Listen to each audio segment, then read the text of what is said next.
নমস্কার, the news কাউন্টার.এ আপনাদের সকলকে স্বাগত। আপনাদের সঙ্গে আমি সুমিত চৌধুরী।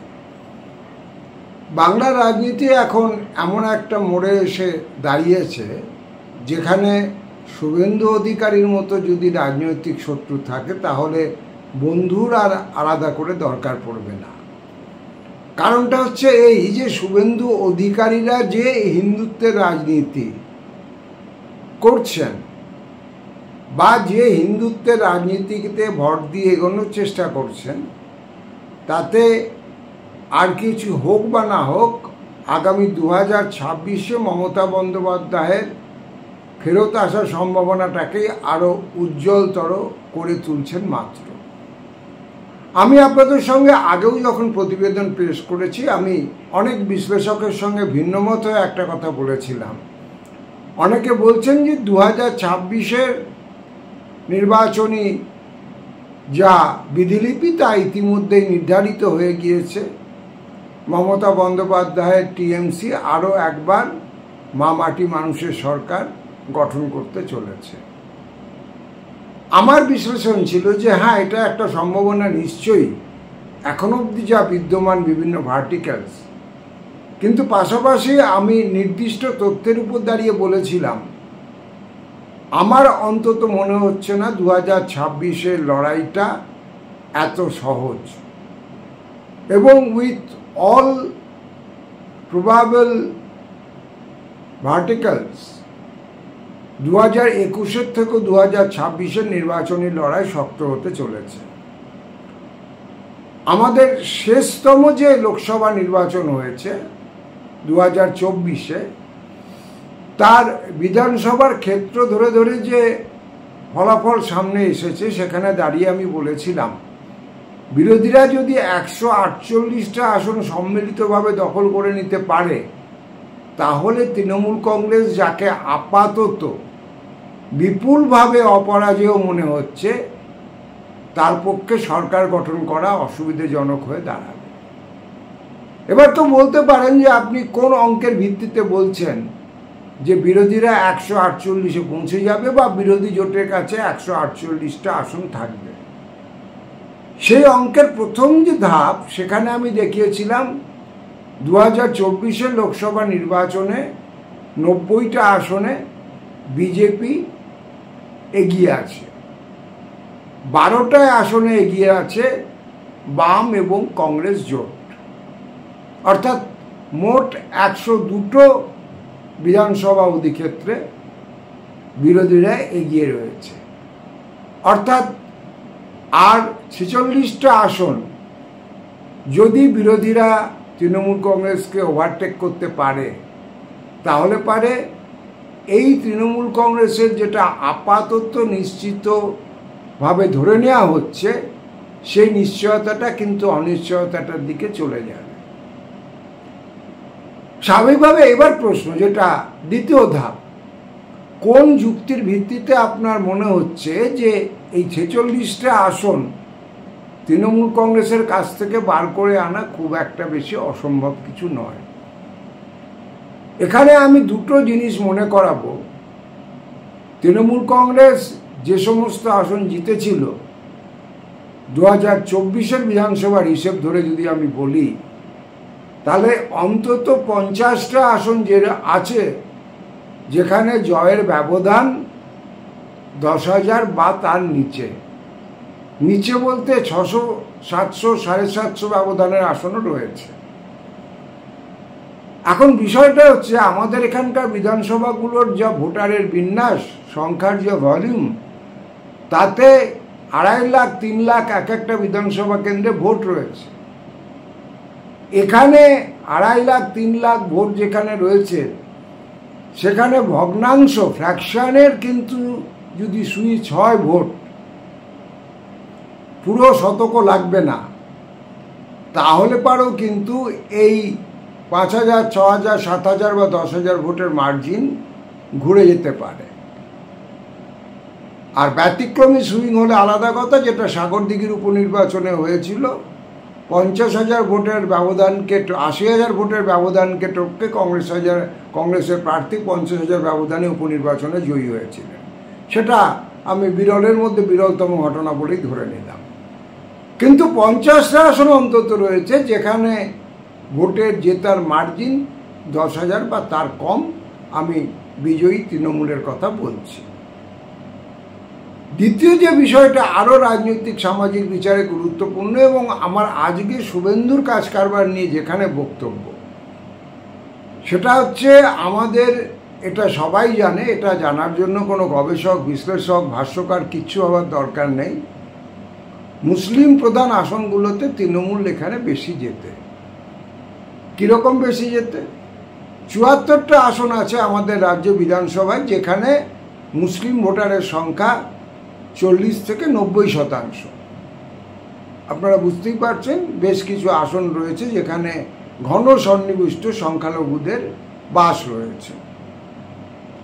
এখন এই 74টার মধ্যে গত লোকসভা নির্বাচনের হিসেব অনুযায়ী 74টা বিধানসভা অধিক্ষেত্রের মধ্যে 54টাতেই তৃণমূল কংগ্রেস এগিয়ে রয়েছে। বাকি 20টার মধ্যে 8টাতে বিজেপি এগিয়ে রয়েছে, 12টাতে এগিয়ে রয়েছে বাম কংগ্রেস জোট। আবার দেখুন 25% সংখ্যালঘু ভোট রয়েছে বা তার বেশি, এরকম আসনের সংখ্যা 156। তার মধ্যে 109টা কেন্দ্রেই জয়ী হয়েছিল তৃণমূল কংগ্রেস। আমার এইখান থেকে বক্তব্যটা শুরু আজকের প্রতিবেদনে। আমি আগের একটা বুলেটিনও খুব দায়িত্ব নিয়ে বলেছি, আমাদের সংখ্যালঘু জনতা বিভিন্ন কারণে মামাটি মানুষের সরকারের উপর এবং দল হিসেবে তৃণমূলের উপর আস্থা হারাচ্ছে। দক্ষিণবঙ্গে বিভিন্ন জায়গায় নিঃশব্দে তৃণমূলের থেকে বিকল্প খোঁজবার চেষ্টা করছে সংখ্যালঘুরা। আর উত্তরবঙ্গে মালদা বা উত্তর দিনাজপুরে যে এই চেষ্টা চলেছে সেটা গত লোকসভা নির্বাচনের ফলাফল। কারণ মালদাতে একটা আসনেও তৃণমূল কংগ্রেস 2024-এর বিধানসভার হিসেব অনুযায়ী সেক্টরে লিড নিতে পারেনি। খুব গুরুত্বপূর্ণ অবজারভেশন, কারণ মালদাও একটা অত্যন্ত গুরুত্বপূর্ণ সংখ্যালঘু জেলা। আর এই ড্রিফটিং এর একটা কারণ হচ্ছে পীরদের নিজস্ব পলিটিক্স। মমতা বন্দ্যোপাধ্যায় যে এটাতে বিপদ আঁচ করেছেন তার প্রমাণ হচ্ছে, হাতে গরম প্রমাণ, যে দুদিন আগে যে কাসেম সিদ্দিকি বলেছিলেন তৃণমূল নেতাদের মরলে পারে তাদের জানাজাতে যাওয়াও হারাম। বুঝে দেখুন, জানাজাতে যাওয়াও হারাম যে বলেছিলেন, যে কাসেম সিদ্দিকি নওশাদ সিদ্দিকি গ্রেপ্তার হলে গোটা রাজ্য অচল করে দেওয়ার হুমকি দিয়েছিলেন, সেই কাসেম সিদ্দিকে মমতা বন্দ্যোপাধ্যায় দলের সাধারণ সম্পাদক বানিয়ে দিয়েছেন। অর্থাৎ আমি যে কথাটা বলেছিলাম যে সংখ্যালঘুদের মধ্যে নড়াচড়া হচ্ছে, মমতা বন্দ্যোপাধ্যায় সেটা খেয়াল করেছেন, এবং খেয়াল করেছেন বলেই তার এই তৎপরতা। কিন্তু এই যে ডিসেনশন, এটা পীর হুজুর ইত্যাদিদের মধ্যেকার নিজেদের পাওয়া না পাওয়া, বেশি পাওয়া কম পাওয়া, এবং কেউ কেউ আছেন যারা ব্রড সেকুলার, যেমন বসিরহাটের পীরজাদা আপনারা দেখেছেন তৃণমূল কংগ্রেস ছেড়ে সরাসরি কংগ্রেসে যোগ দিয়েছেন বৃহত্তর ধর্মনিরপেক্ষ মঞ্চের খোঁজে। যত জগন্নাথ দেবের মন্দির সরকারের টাকায় তৈরি হবে, যত সরকারের অফিসাররা বগলে বগল দাবা করে জগন্নাথ দেবের প্রসাদ বিলি করতে যাবে হিন্দুত্বের রাজনীতিকে কাউন্টার করতে, সংখ্যালঘুদের মধ্যে তত এই ধরনের পীর হুজুর কেন্দ্রিক যারা রাজনীতি করেন তাদের মধ্যে প্রশ্ন বাড়বে। দ্বিতীয় যে অংশটা, তারা কিন্তু মুসলিম সম্প্রদায়ের মধ্যে চোখ কান খোলা শিক্ষিত যুব সমাজ, যারা দেখছেন যে আমরা দুধেল গায়ের ভূমিকায় থেকে যাচ্ছি, কিন্তু কাজের উন্নতি কিছু হচ্ছে না। একজন হুজুর জেনারেল সেক্রেটারি হলেন, একজন পীরজাদা সিকিউরিটি বেড়ে গেল, একজন ঘুটিয়ারি শরীফে হোক আর ফুরফুরা শরীফে হোক নেত্রী বা নেতারা চলে গিয়ে মিটিং করলেন দরজা বন্ধ করে, তাতে সংখ্যালঘু মানুষের সাধারণ অবস্থার কোনো চিড়ে ভিজছে না। আমরা এসএসসিতে কি ঘটেছে সবাই জানি, এর থেকেও খারাপ অবস্থা মাদ্রাসা, ওখানকার পরীক্ষাই হচ্ছে না, মাদ্রাসায় শিক্ষক নিয়োগ কার্যত বন্ধ। আমরা অনেকে জানি না যে মাদ্রাসায় যে পড়াশোনাটা হয়, বিশেষ করে উঁচু ক্লাসগুলোর দিকে, উচ্চ মাধ্যমিক স্তর ইত্যাদিতে, সেখানে কিন্তু ওই কি করে কোরআন পড়ানো হবে, কি করে হাদিস জানা হবে, এগুলো পড়ানো হয় না। আমাদের হায়ার সেকেন্ডারি কাউন্সিলের যা সিলেবাস সেটাই সেখানে ফলো করা হয়। একই বিজ্ঞান, একই অঙ্ক, একই ইতিহাস ওখানে পড়ানো হয়, কিন্তু সেখানেও নিয়োগ নেই। ছেলেমেয়েরা ফ্যাপা করে ঘুরছে পাশ করে।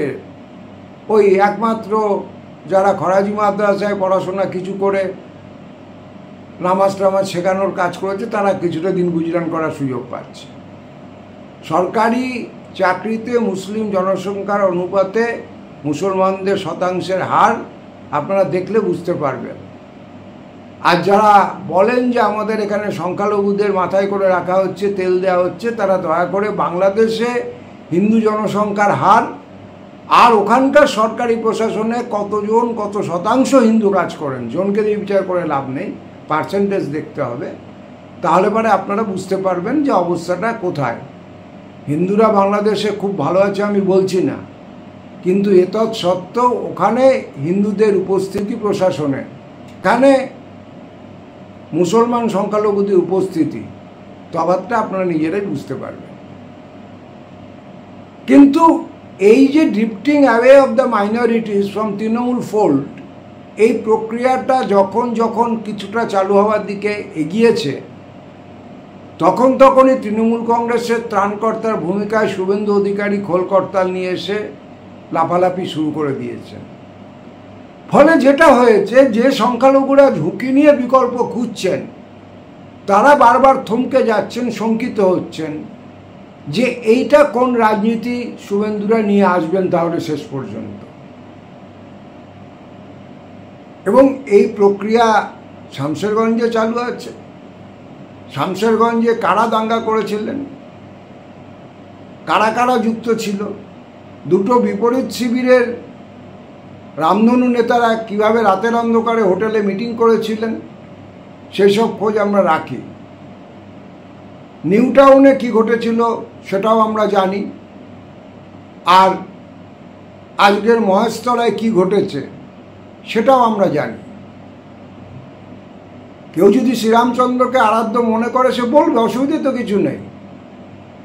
কিন্তু আমি হিন্দু হয়েও যদি শ্রীরামচন্দ্রকে আরাধ্য মনে না করি, যদি আমি বলি যে হ্যাঁ শ্রীরামচন্দ্র সম্মুখ মুনি, যিনি একজন শূদ্র সন্ন্যাসী তপস্বী, তার গলা কেটে দিয়েছিলেন, কারণটা কি না ব্রাহ্মণ গিয়ে নালিশ করেছিল যে এত বড় স্পর্ধা, শূদ্র হয়ে পড়াশোনা করছে, তপস্যা করছে। প্রজাবৎসল রামচন্দ্র সেই সম্মুখ মুনির মাথাটা কেটে দিয়েছিলেন। আজও দলিতদের গ্রামে গ্রামে উত্তরপ্রদেশে সম্মুখ মুনির হাজার হাজার মন্দির রয়েছে যেখানে প্রদীপ জ্বলে।